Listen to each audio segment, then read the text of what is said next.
안녕하세요 여러분, 공모주식 마사지맨 공마 오늘 방송 시작하겠습니다. 오늘 주제는 LG에너지솔루션 과연 나는 몇 주나 받을지, 균등 수량이라든가 비례 수량, 비례 주당 얼마씩 들어갈 것인가 이런 걸 구할 수가 있거든요. 균등 비례 예측 가능입니다. 균등 주수는 간단하죠 여러분. 균등 배정 물량 이미 나왔죠, 이미 고정됐죠, 픽스됐고, 그 다음에 청약 건수, 이것은 기존의 최대치 이걸로 어느 정도 추정해 볼 수 있다.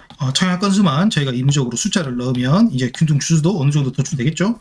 일주당 비례 금액도 마찬가지입니다. 모집 금액 같은 경우에는 이미 3조 2천억 원으로 고정이 됐습니다. 그렇다면 우리가 역대 청약 증거금 얼마나 들어왔나. SKIET 같은 경우에는 한 81조 들어와가지고 역대 최고를 경신했는데요. LG화학도 그 정도 수준 들어오지 않겠습니까?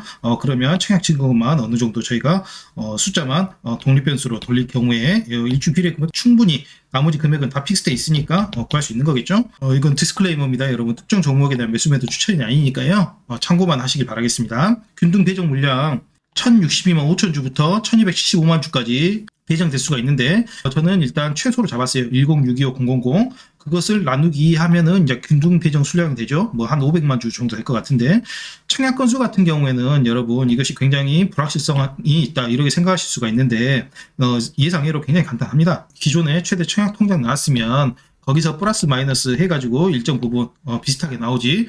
저번에 역대 최고가 200만 건이었는데 이번에 LG 에너지 솔루션이 유명하다 그래가지고 청약 통장이 500만 건 나오고 그런 건 현실적으로 불가능하고요.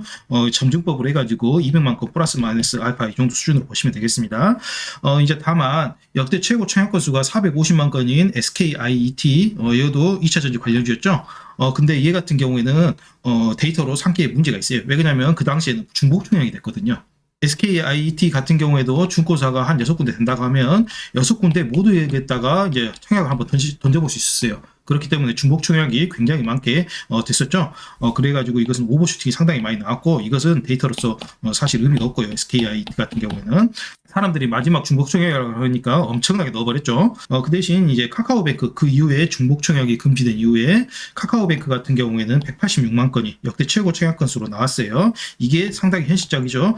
근데 여러분 어느 정도 이제 숫자를 저희가 조작해가지고 186만 건을 넘어서 200만 건이 나올 것이다 이렇게 하든, 186만 건이 나올 것이다 이렇게 하거든 결국에는 반올림 세주예요. 배정 물량이 1062만 5천 주 동일하죠. 균등 물량 같은 경우는 그러면 나누기 하면은 530만 주 동일하고, 청약 건수를 여기 같은 경우에는 이제 200만 주로 가정을 했고, 여기 같은 경우에는 이제 180만 주 로 가정을 했습니다. 이제 180만 건이 들어오면 한 3주 가까이 나오죠. 근데 200만 주 청약 건수가 들어간다 해도 한 3주 가까이 그렇게 받을 것으로 예측이 됩니다. 반올림해서 3주 딱 보이시죠? 균등 수량이 편등적으로 몇 주 받을 것인가, 이것도 중요하겠지만 더 중요한 건 이제 중고사 선택이 굉장히 중요하다. 이제 중복 청약이 금지됐기 때문에 옛날같이 KB 넣고 대신 넣고 이런 식으로 할 수가 없어요. 전부 다 넣는 일은. 그러므로 여러분들이 하나를 골라야 되는데, 이제 중요한 것은 그날 이제 실시간 경쟁률 보고 KB 대신한 이런 식으로 이제 하나 찍어가지고 넣는 건데요. 지금 현재로서는 대신 유권이 가장 유망해 보인다. 그 이유는 중소형 증권사라 그래가지고 개미들이 별로 없어요. 그리고 청약 계좌 수도 굉장히 적은 것으로 지금 파악이 되고 있고, 그리고 반면에 모집 주식수는 KB증권이 한 500만 주 되는데 대신증권은 그 절반이어가지고 중소형 증권사 중에서 압도적으로 모집 주식수가 많다 그렇게 보시면 되겠죠. KB증권이나 신한금투나 얘들은 모집 주식수도 상당히 많지만 청약 계좌도 상당히 많아요. 그렇기 때문에 결과적으로 대신증권이 3주, 평균이죠. 평균 3주에다가 플러스 대신증권만의 그 경쟁자가 없음으로 해가지고 더 받을 수 있는 2주 해가지고 한 5주 정도 예상이 되고, 미래에셋증권 같은 경우에는 모집 주식수가 KB증권은 20분의 1밖에 안 되잖아요. 5%밖에 안 되잖아요. 그렇기 때문에 3주 평균에다가 마이너스 2주 해가지고 한 1주나 0주 그 정도 예상되겠습니다. 그러면 비례는 다음 장에 바로 말씀드릴게요.